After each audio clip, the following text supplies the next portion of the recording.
But I tell you, I mean, it's just oh gosh, how in the, excuse me, but how in heaven's name did I not commit adultery?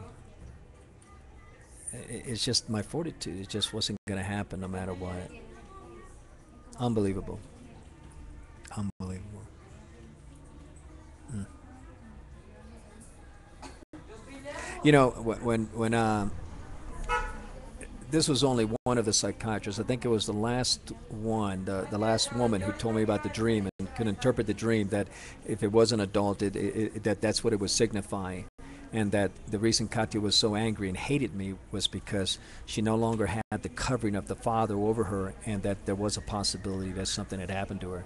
And the thing about it is, during that time period when you made that decision, your father would be at the house where you are now with our daughter alone for 45 minutes, an hour, maybe longer, before Isaac and Christian got home from school.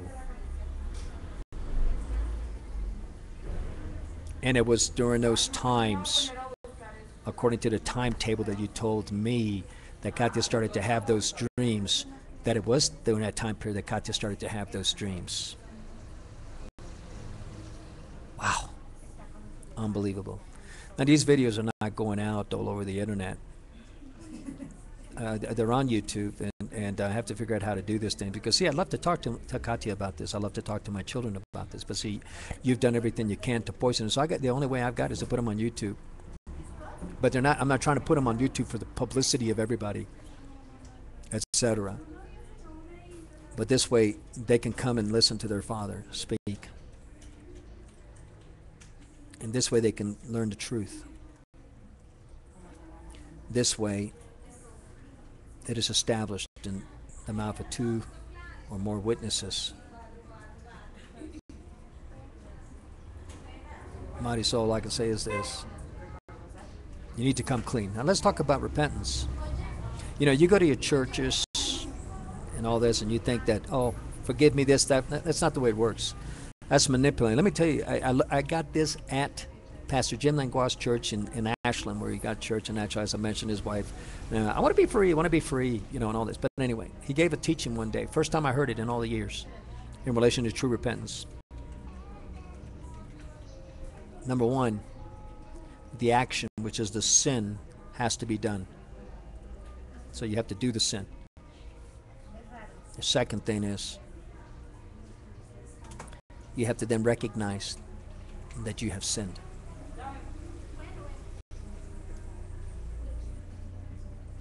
The third thing, you have to be truly remorseful of what you've done, what the person's done, of the sin, that they're not going to do it again, that it's not going to happen again. That's the third thing. The fourth thing is to go to the person that you've sinned against and say you're sorry. But it's the fifth thing, because true remorse requires the fifth thing, and that is you must restore the person you have damaged to what they have lost. In the case between you and me, there's a lot lost here, but I'm not interested in restoration of the marriage between you and me. No, not at all. No, I can't. You're not there for a man. You can't. You're not there. You need to seek counselors there. You need to be open in relation to your problems that you have in relation to with your husband, because I and all that. It's just like. Oh yeah, this reminds me of a conversation that. Anyway, so the fifth thing is you have to restore the person. That's why I keep telling you. You can go to your church every Sunday and say, Father, forgive me. Forgive me. Here's my tithe. Here's my money. Let me manipulate you and let me bribe you. But you know what? Until you restore this thing and you come clean with our children, you don't have any remorse. You don't have any repentance. It's a total fraud, 100%. That's that's why I now understand after I got that teaching why you could go besides what Yeshua told me that your Catholicism that's still inside you and all that. That's why you could go to church and do what you do, and then the next day go into the courtroom and commit the abominations that you did, the lies, the everything. I understand it, but unless you recognize the act, you did the act that you've already done. Recognize the act. Be sorry, truly sorry, before Yeshua that you've done it. Fifth, I don't think I'll ever hear it, to be honest with you. I don't think not at this time. I may hear it before you take your last breath if I'm still alive, that you try to find me and say, hey, I'm sorry for what I did. But I'll be frank with you, at that time, that's nothing but a farce. That's because you're getting ready to be judged by Yeshua and you know it, and you better do something quick. But I won't hold, because these videos are being done as a witness against you, to set the truth, to establish the truth. And if you think that you can, that's trying to manipulate and buy off your judgment, it ain't going to work, Marisol. It ain't going to work. The time is now for you to be healed. The time is now for you to be set free. And the time is now for you to make it right to our children. Everything that I've said on these videos is truth. I've put my soul on the table for it. Any person that rises up against what I have said and calls it a lie, these earphones after a while make your ears itch. But anyway, any person that rises up here and says that what I've said is a lie, all I can say is this: you're best off. Shh. Don't say a word. Don't say nothing. For you're putting your soul on the table, your eternity on the table. So it's best to shh. Say nothing. Say nothing. These earphones make your ears itch. Anyway.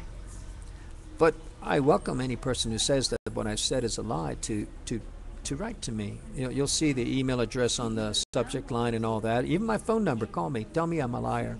Explain to me where, when, and let's talk about it. Because you don't want to go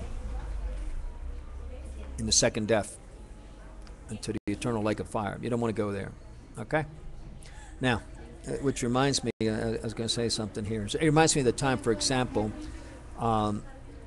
we were talking about this in relation to the sexual problems and all that in the conversation. This is after you had filed a divorce, and you said to me, yeah, if you spent time with me, if you were like a friend, if you were this, if we went out for coffee, we went out for ice cream, and we went out for this, and we went out for that, and we went out for this and all that, we had more time, I'd be able to be intimate with you and be able to make love to you and all that. So I said to you, oh, okay, so if I was able to do this and this and this, and we have been able to do all of these things and all of these things and all of these things, then you and I, you would be able to have okay sex with me? Yeah. And you said, yeah. And I said, it's interesting, because everything that you described to me, you told me you were able to do with Michael Henstill. You go out for coffee, you go out for ice cream, you sit there, you talk for hours, this, that, and you do this and you did all that and all that, but you still couldn't let him touch you for the first 3.5 years of marriage. You were still a virgin. You went berserk when I brought that up. You didn't know what to do. And then that's when you blurted out a lie. You said, well, the reason I couldn't have sex with Michael was because Michael Henstill raped me. He raped me. And right there on the phone, I told him, you're a liar. He didn't rape you. It's just that this is the first time that you see for yourself that you have a problem, but you don't want to deal with the problem that you have as to why it is that you can't be touched by a man. And so in order to deny the problem that you have, instead you accuse your first husband of raping you, which is a lie. No, you hung up the phone. Well, sure, I understand. It's just like in the divorce, you threatened me that if I did not give you everything that I wanted and stop fighting for the children and stop fighting the divorce, that you would accuse me of raping Katya. Unbelievable. Which I told you, go ahead. Bring Katya into the courtroom. Go ahead. Destroy her.